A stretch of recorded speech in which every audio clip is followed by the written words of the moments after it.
তুমি ধোঁকাবাজ সাব্যস্ত হবা। এই যৌবনকালটার হিসাব তোমারে দেওয়া লাগবে। আন শাবাবি ফিমা আবলা, তুমি কোন কাজে লাগাইছো?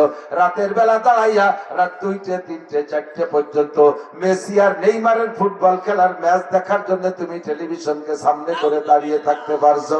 সেই যুবকরা 2টে 3টে পর্যন্ত মেসি আর নেইমারের খেলা দেখতে দাঁড়িয়ে থাকতে পারো শীতের রাত্রে।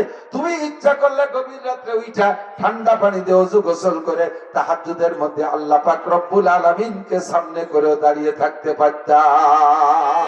কথা বলেন ঠিক কি ঠিক না?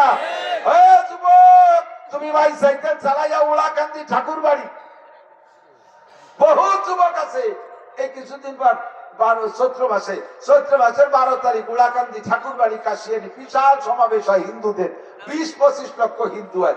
এই 20-25 লক্ষ লোক হয়, সব হিন্দু না, ওর অর্ধেকের বেশি মুসলমান। এ জায়গায় একটা আদমশুমারি চলতেছে, এখানে একটা আদমশুমারি চলতেছে।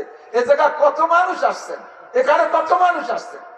এই জায়গায় যেমন আদমশুমারি হচ্ছে, ওই উলাকান্দির মাঠে আদমশুমারি হয়, জারিগানের আড্ডা আদমশুমারি হয়, দুর্গা পূজা, কালী পূজা, সরস্বতী পূজা, লক্ষ্মী পূজা আদমশুমারি হয়।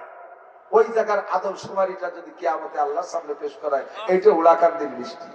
এখন লিস্টির মধ্যে দেখবে হরিপদ, নইলে ঋষি, গৌর গোবিন্দ, জামাল, কামাল, আব্দুর রহমান, যতীন, রমেশ, পরেশ, আবার খালেক, মালেক, এই হজবরল নাম। কিছু মুসলমান, কিছু হিন্দু। আল্লাহ কাছে ফেরেশতাকে বলে কোন জায়গার লিস্টি আছে, উলাকান্দির লিস্টি আছে। তা উলাকান্দি লিস্টি জামাল কামাল আছে কোন জায়গায়? ভিডিও দাও, আল্লাহ ভিডিও দেয় দেওয়ার পরে আল্লাহ যাও 10 কাটের 10 কাটে নেই। তাই কি বলো এই তুই উলাকান্দি গেছো কে? আল্লাহ আমি কি গুজরাট গেছি, আমি গেছিলাম একটা কম্বল কিনতে। আল্লাহ করে দাঁড়ানো কম্বল দিয়ে ফেসাই বান। তুই গেছিস কাকা? আমি গেছিলাম বলো কিনতে, দাঁড়ানো বলে দিয়ে খাইছি দাও। তুই গেছিস কাকা? আমি গেছিলাম ধামা কিনতে। সুরা ধামা কিনার জায়গা পাও না। একটা হিন্দু তো হরটাকার মাঠে ধামা কিনতে আসলো না, একটা খ্রিস্টান তো হরটাকার মাঠে কম্বল কিনতে আসলো না। তুই মুসলমান হয়ে কেন উলাকান্দির মাঠে ধামা কিনতে গেলি? কতক্ষণ ওরে ধামা দিয়ে বাইল ধামা কিনতে আসা খুব আমার।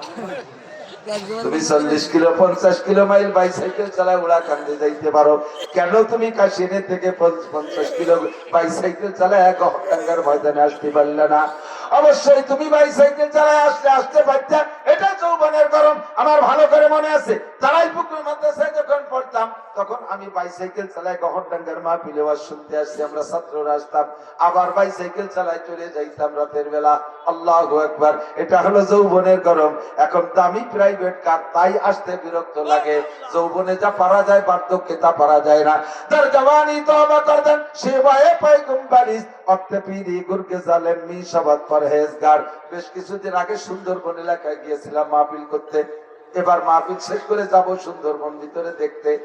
সুন্দরবন যে জায়গায় যাবো ওই জায়গা ছোট্ট একটা খাল, খালের উপরে একটা সার দেওয়া, বাঁশের সার, সার পারে উপার যাব। এবার সারের এই পাশে দাঁড়াই, উপার দেখি একজন মুরব্বী বসে রয়েছে। সুন্দরবনের মুরব্বী, রয়্যাল বেঙ্গল টাইগার,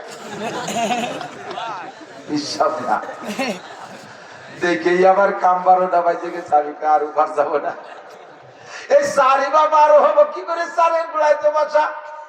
যারা সাথে আছে তারা বলে ওই বাঘটা এখানে প্রায় 1 সপ্তাহ পর্যন্ত কি যে খায় আল্লাহই ভালো জানে, নড়াচড়া কোনো শক্তি নাই, বসে আছে আল্লাহ বিল্লে করতেছে। আগে লাভ দিলে সামনের দিকে 22 হাত যাইতো, এখন লাভ দিতে গেলে কুদি মারে 3 হাত পিছ হয়ে যায়, সেটুকু উঠতে পারে না। এই যদি জায়গায় বসে বসে তসবিহ তাহলিল আল্লাহ বিল্লে আছে। আরে বৃদ্ধ হয়ে গেলে, দুর্বল হয়ে গেলে রয়্যাল বেঙ্গল টাইগার মুরিদ হয়ে যায়। কতক্ষণ তার জওয়ানি তওবা করতেন শিবায়ে পয়গম্বরিস অক্তে পীরি গুরগে জালেম মি শাবাত পরহেজগার। যৌবনকালে ইবাদত বন্দেগী করে, এটা নবীওয়ালা স্বভাব। সমস্ত নবী রাসূলদেরকে আল্লাহ যৌবনকাল থেকে তৈরি করে উঠাইছে। বৃদ্ধ হয়ে গেলে রয়্যাল বেঙ্গল টাইগারও ভালো হয়ে যায়। শেখ সাদি রহমাতুল্লাহ আলাইহি একদিন রাস্তা দিয়ে হাঁটতেছে, ভাই এসে গেছে, আর কথা বলাবো না, আমিও দুর্বল বুঝিয়ে ফেলাইছে। কথা শুনেই টের পাইছে যে আমি বাইরে উঠতেছি না। ছোটবেলায় আমার চাচাজান হযরত মাওলানা আব্দুল ওয়াহাব রহমাতুল্লাহ আলাইহি ছোট ছোট চুটকি বলতেন। এই চুটকির আবার কারখানা কলাখালীর হুজুর, এই গহরডাঙ্গা। একজনে বসে বসে মানে চার দোকানে বসে কয় বুড়ো গল্প সল্প করতেছে। এর মধ্যে এক যুবক ওর মধ্যে আসছে, এক বুড়ো ওই যুবকরে জিজ্ঞেস করছে, তোর বাপ তো আগে এই জায়গায় আসছে, একসাথে বসে বসে আমরা কত চা খাইছি, কাশাকাশি হয়েছি, কাশিয়ে ভাল্লা দিতাম। তোর বাপ কি বেশি আছে না মারা গেছে? দেইনি তো 2-3 মাস। কাকা বেশি আছে, বাড়ি খায়। কাশের কি অবস্থা? কাশ সারছে? হ্যাঁ, কাশ সেরে গেছে। তো কি খাইয়ে সারলো কদিন? না আমার তো কাশই সারতেছে না। কয় না, কোনোটা লাগে না, ওষুধপাতি লাগে না, এই কাশতে কাশতে বল পায় না, সে এমনি সারান দিছে। বল থাকলে আরো কিছুদিন কাটতো। আমার কাশতে কাশতে রাত্রে 2টা লম্বা লম্বা 1.5-3 ঘন্টা বয়ান করে আসছি। মাদ্রাসা যদি কিছু কালেকশনও করিয়াছি, কালেকশন করতে গেলে ওয়াজের সাইডে ডবল কষ্ট হয়। খুব পরিশ্রম করেছে, ভাই টের পেয়ে চলে আসছে, আর বেশিক্ষণ পারবো না। ইয়া আইয়ুহাল্লাযীনা আমানুত্তাকুল্লাহ, ভয় পাবো কাকে? আল্লাহকে। যৌবন কালে ইবাদত করলে আল্লাহ খুশি হয়। আমরা যুবকরা রেডি হয়ে যাই। সবচাইতে বড় ইবাদত হলো বিগত জীবনে যা করছি, যে অন্যায়গুলো করছি, এই গহরটাঙ্গার বরকত নিয়ে যাব। আগামী 1 বছর পর্যন্ত, কমপক্ষে 1 বছরের কন্ট্যাক্ট নেই, আগামী মাহফিলে আসা পর্যন্ত সেই সমস্ত অন্যায়গুলো আর করবো না। রাজি আছি না ইনশাআল্লাহ? আল্লাহ আমাদেরকে তওবা করার তৌফিক দান করেন। মোবাইলের ফাংশনটা ছেড়ে দাও, গুনার কাজগুলো ছেড়ে দাও, গাঁজা বা ফেন্সিডিল ছেড়ে দাও, যেগুলো বড় বড় অন্যায় করে এগুলো ছেড়ে দাও, তওবা করো, আল্লাহকে ভয় করো। ইত্তাকুল্লাহ। যৌবন কাল সম্পর্কে জিজ্ঞাসা হবে। আরেকটা কথা বলে ছেড়ে দেই, ওয়া আন মালিহি মিন আইনা ইকতাসাবা ফীমা আনফাকা। মাল সম্পর্কে, মালে সবাই সবাই সবাই গান কাটা করেন। মাল সম্পর্কে জিজ্ঞাসা হবে, কোত্থেকে কামাই করছো, কোথায় খরচ করছো, দুই কথা একটু কইয়া তুমি অস্থির দাও। কোথেকে কামাই করছে বললে একদল বলবে আল্লাহ খরচেরটা তুমি শুনো না, তুমি আমার ইনকাম শুনলেই থেমে যাবা। আল্লাহকে কেমন কি ইনকাম করলি? শোনো, আমি শেষ রাত্রে তাহাজ্জুদ করছি, 12 তাসবিহ আদায় করছি ফজর পর্যন্ত, জিকির করছি, মুনাজাত করছি। ফজরে আজান হইলে ঘরে দাঁড়াই আমি সুন্নত পড়ছি। সুন্নত, ফজরের সুন্নত ঘরে পড়া সুন্নাত, এবং প্রথম রেখাতে কুলিয়াল কাফিরুন, দ্বিতীয় রেখাতে কুলহু। এভাবেই আমি সারা জীবন করে ফজরের সুন্নত ঘরে পড়িয়া ফজরের নামাজ জামাতের সাথে আদায় করেছি।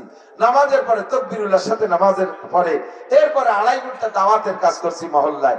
যারা যারা নামাজ পড়ে নাই তাদেরকে ডাকছি। এরপরে ইশরাকের নামাজ পড়ছি। বাসায় গিয়ে আধা পারা কোরআন শরীফ তিলাওয়াত করছি। বাসায় যা রান্না হয়েছে ছেলে মেয়ে দিয়ে এক দস্তারখানে সুন্নতি তরিকায় খানা খেয়ে ভ্যান খান নিয়ে বেরোইছি। সারাদিন করে ভ্যান চালাইছি। যখনই আজান দিছে আমি সাথে সাথে আর একটা প্যাডেল মারি নাই। যাত্রীদেরকে বলে দিছি, ভাই আজান হওয়ার পরে কিন্তু আমি সামনে বাড়বো না, তুমি আমার সাথে নামাজ পড়বা, নইলে তুমি আর এক গানে চলে যাবা, আমি কিন্তু তাকবীরুল্লাহ ছাড়তে পারবো না। এভাবে 5 ওয়াক্ত নামাজ তাকবীরুল্লাহর সাথে পড়েছি। রাতের বেলা বাসায় ফিরছি, এসে ইশার নামাজ পড়ে ওয়াকিয়া মুলুক পড়িয়া এরপরে বাচ্চা কাচ্চাদেরকে সুন্নতি তরিকায় খানা খাইছি। জীবনে কোনোদিন যাত্রীদের সাথে সিটারি বাটপাড়ি করে পয়সা কামাই করি নাই। যার কাছে যে জাত দেশে তাই খুশি থাকছি, কন্ট্যাক্ট করিও পয়সা নেই। আল্লাহ বলো, আমি এই রক্ত পানি করা টাকা আমি এইভাবেই খরচ ইনকাম করেছি, তাহলে বলো আমার ইনকামের মধ্যে কোনো সমস্যা আছে? আল্লাহ কয় না, তুমি ওকে খরচ করছো কিভাবে তাই একটু কও। এই জায়গায় একটু সমস্যা আছে, পয়সা কড়ি গুলো সপ্তাহে গুছাই গাছাই শনিবারে ব্যারাকের কিস্তি দিছি।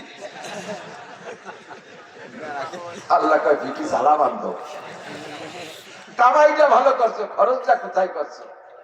হাজার হাজার মানুষ হালাল ভাবে ইনকাম করে, কিন্তু ব্যারাক, অ্যাডামস, কারিতাস, বিয়ারডেনি, স্বনির্ভর জাগরণী চক্র, আশা পত্রিকা, গ্রামীণ ব্যাংকের কিস্তিতে এই টাকা পরিশোধ করে, আছে না নাই? ইনকাম ভালো, খরচটা ভালো করেন নাই। আর একজন নাই, আল্লাহ আমার ইনকাম বাদ দাও, আমি কিভাবে খরচ করছি তাই শুনলি তুমি খুশি হয়ে যাবা। বলো, কয় যে প্রত্যেক বছর গোবেরডাঙ্গা মাদ্রাসায় দিতাম 10 লাখ। আমার এলাকায় যত ভাঙ্গা মসজিদ ছিল সবগুলো করে দিছি। আমি প্রায় 20 বার উমরা করছি, 5 বার হজ করছি। আমার টাকায় 50 বিদেশে তবলিগি পাঠাইছি। আর বছরে প্রত্যেক বছর কুরবানি দিছি 2-3 গরু, বাজারে সবচেয়ে বড় গুলো কিনে আর 4-5 কেজি রাখতাম, সব বন্টন করে দিতাম। জাকাত টাকাত তো পাই টু পাই পরিশোধ করছি।